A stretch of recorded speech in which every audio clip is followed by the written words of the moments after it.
हां. काय? 25 वर्ष 5 लाख लोकातून आम्ही निवडून येतो. सकाळपासून संध्याकाळपर्यंत आम्ही सभागृहात बसतो. माझा हात दुखतोय, इंजेक्शन घ्यावं लागेल रात्री, एवढ्या वेळा मी हात वर केला. माझा औचित्याचा मुद्दा 10व्या क्रमांकावर आहे.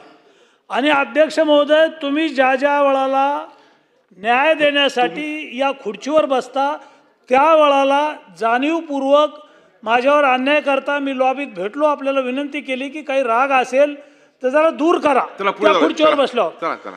हे मी बघा, आपले आपण आभार एक सिनियर मानतो. सदस्य आहे. चला माझा तुमचा मुद्दा आला, तुमचा मुद्दा लक्षात आला. नाही नाही, तुमचा मुद्दा लक्षात आला. बघा 25 जे औचित्य ते मुद्दे आहेत ते बॅलेटमध्ये आले आणि जवळपास 42 लोकांचे जास्तीचे मुद्दे घेतले. ऐकून घ्या, सभागृहामध्ये 125 लोक असतील. सर्वांचे लोक एका दिवशी सर्वांचे औचित्य होऊ शकत नाही. आणि आता जी यादी घेतली ती बॅलेटप्रमाणे घेतली नाही. हो, ऐकत पण नाही. बॅलेटप्रमाणे ती घेतली नाही. ज्यांनी ज्याप्रमाणे चिठ्ठ्या दिल्या त्याप्रमाणे ती घेतलेली आहे. अशा पद्धतीने आपण हे करू नका. चला, लक्षवेधी सुरू झाली, आपण लक्षवेधी करा. चला सुरू द्या. नाही अध्यक्ष महोदय,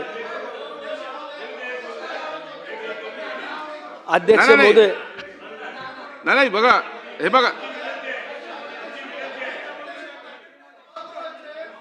हे बघा, योगेशजी, या पद्धतीने कामकाज हे बघा, त्यांना वरच्या सभागृहामध्ये मंत्री महोदयांना जायचं आहे, लक्षवेधीचा बिझनेस घ्यावा लागेल. त्यामुळे ऐका, असं नाही होणार ना.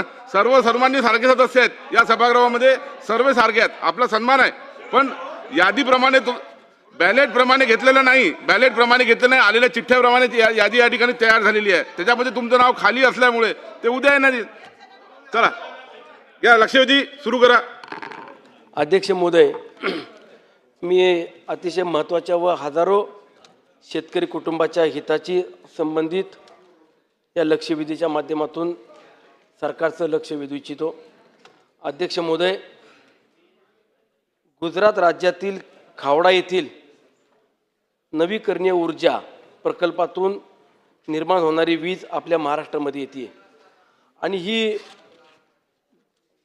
वीज निर्मित होत असताना महाराष्ट्रातील पालघर, ठाणे, रायगड इथून आता पुणे जिल्ह्याकडे या वीज प्रकल्पाचं काम सुरू झालेलं आहे. आणि अध्यक्ष महोदय, साधारणतः 2024ला या कामाला मंजुरी मिळाली आणि त्यानंतरनं हे काम ज्यावेळेला प्रत्यक्षात